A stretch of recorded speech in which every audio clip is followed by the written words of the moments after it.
assaulted. We are then asked to take those results and discuss how they affect sport participation.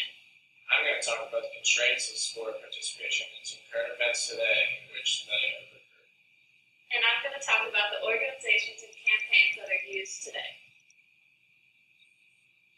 We want to make a note that sexual and physical harassment are a serious matter and that today they affect the lives of many college students and student athletes across the nation, but also across the world. All right, and our presentation will begin.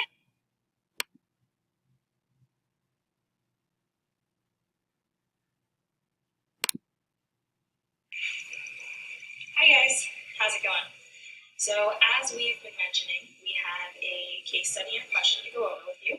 So we interviewed 5 males and 5 females to get some responses for you about what they do on a monthly basis to prevent being physically and or sexually assaulted. So starting with our male respondents, our answers start with the use of a flashlight when they're outdoors, especially when it's dark. They also check outside surroundings, and in this case, it's before they take their kids out to the car. And then they always use a designated driver or a buddy system when they're out in groups, and especially when alcohol is involved.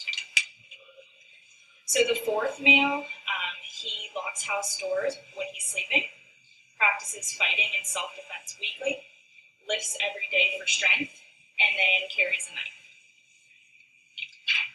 The next male also said that they utilize the gym 3 to 4 times a week, and sometimes this is in the form of a boxing class. They have a camera security system installed, and they also keep a gun next to their bed.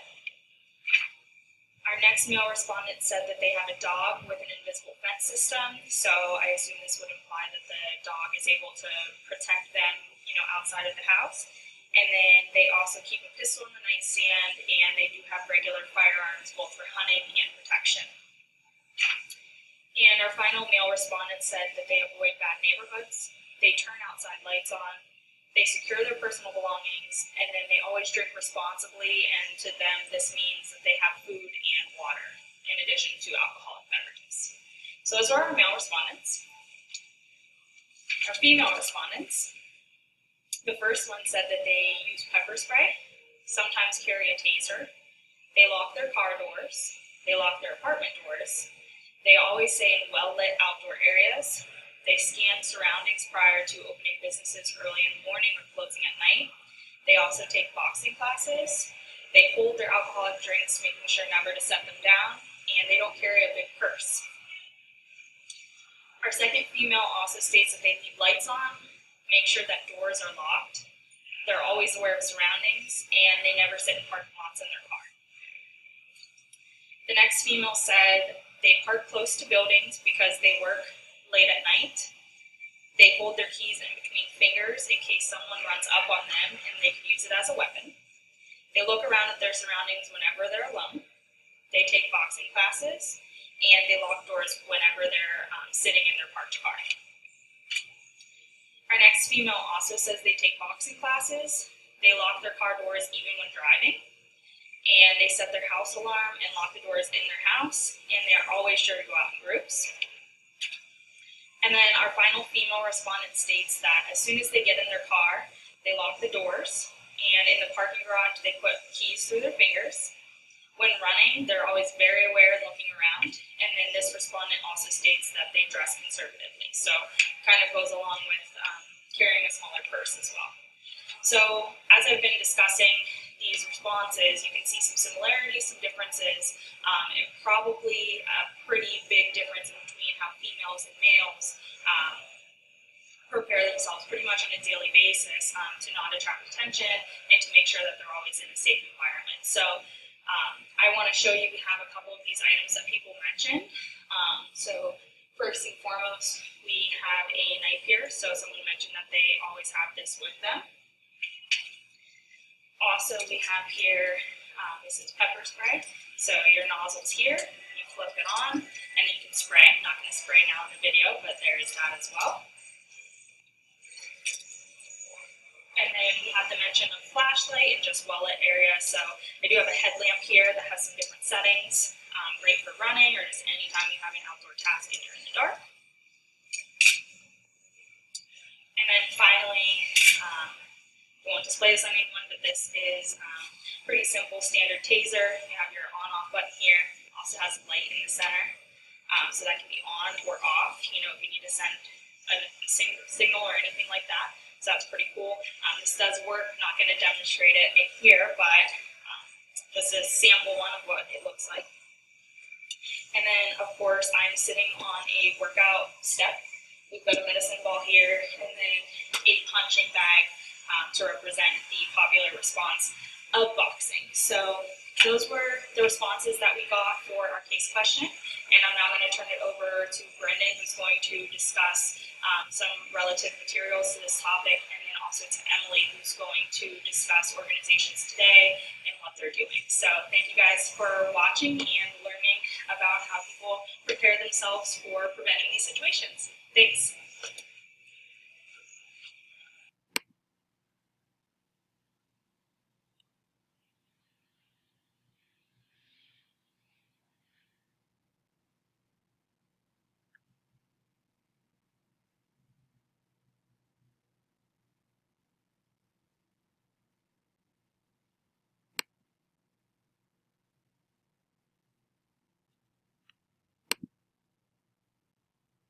Now that we have learned what both men and women are doing to protect themselves physically and sexually, it is easy to identify common themes which create constraints in sport participation.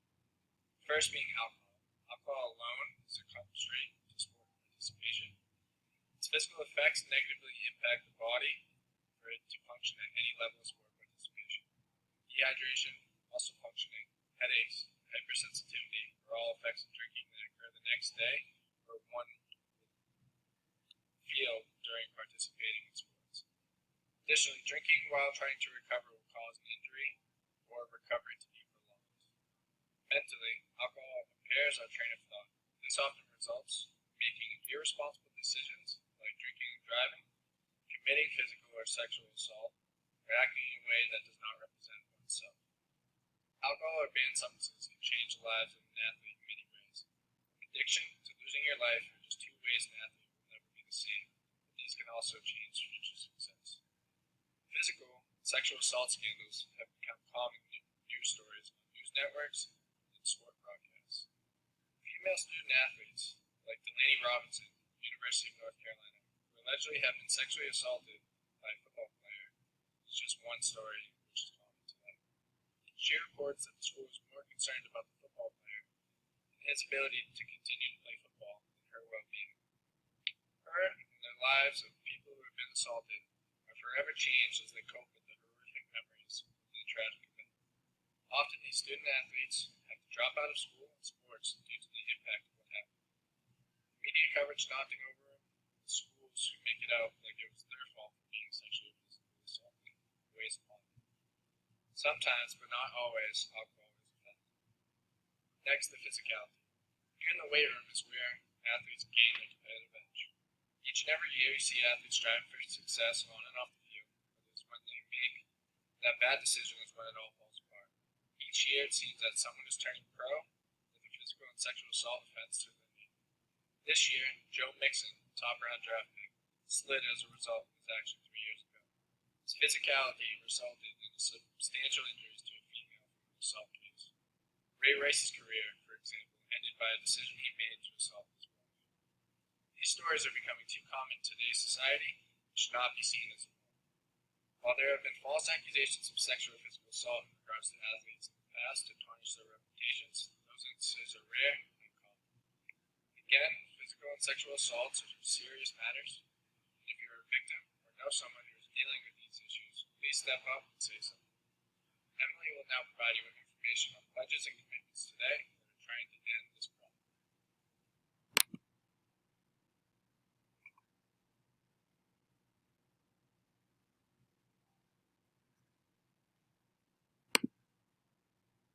The first organization we're going to talk about is Where Do You Stand? This is a campaign that was created by the national organization Men Can Stop Rape, a leading organization mobilizing boy and young men to prevent violence against women. This campaign was created to empower college men to speak up and prevent violence on college campuses across the U.S.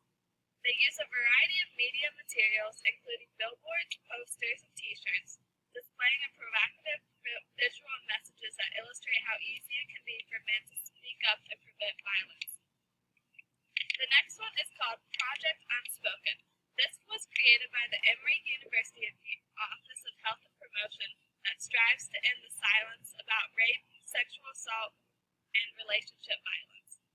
The strive to end the silence goes through a video series and a social movement called Team Chaos.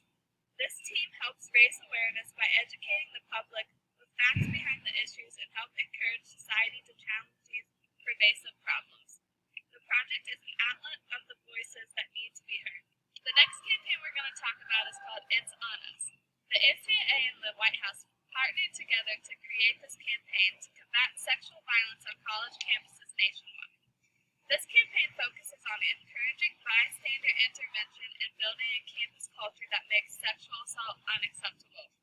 The program was designed to bring the campus community, not just potential victims and attackers, but their classmates, peers, professors, and friends, into the conversation, giving them a shared sense of responsibility for improving attitudes towards sexual violence. The NCAA released a sexual assault prevention handbook that was given to all schools nationwide that is designed to help athletic departments understand how they can be valuable in changing the culture regarding this important campus issue.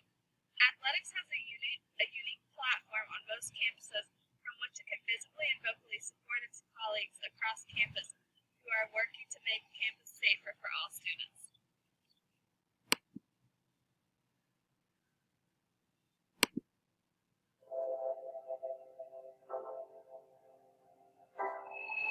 At Stanford, we're a community of respect. Respect for ourselves, respect for each other. We're a community that cares for each other. That supports one another. Preventing sexual assault and relationship violence is our responsibility. All of us. All of us. All of us. It starts with each one of us. It's not a joke. And it's not just a women's issue. And we can't pretend it's not an issue. It's on us. It's on all of us to promote a culture of respect. To do the right thing. To support the people around us. So think about a few things. Communicate. We all need to communicate more and better. Talk with your partner and listen. Consent should never be assumed. Alcohol is not an excuse. Don't let alcohol get in the way of good decisions. Communicate with your friends. Be there for them. Talk about what's okay and what's not okay. Ask them questions. Help them think about what they're doing, how they want to be viewed by others. Help them think about the words they use. Words matter. Words matter. If someone's talking about another person in a derogatory way, in an offensive way, call them out on it. Don't let that be part of our culture. Most importantly, don't be a bystander. If you see something, say something. If you see someone heading the wrong way in a situation, stand up. Intervene. There are easy ways to do it. Distract. Divert. Disrupt. Say something. Do something that changes the situation. This is our family. It's not you and me. It's not them. It's us. What happens here affects all of us. So make good decisions. Lead by example. Remember, it's on us. It's on us. It's on us. It's on us to create the relationships and the community we want here at Stanford.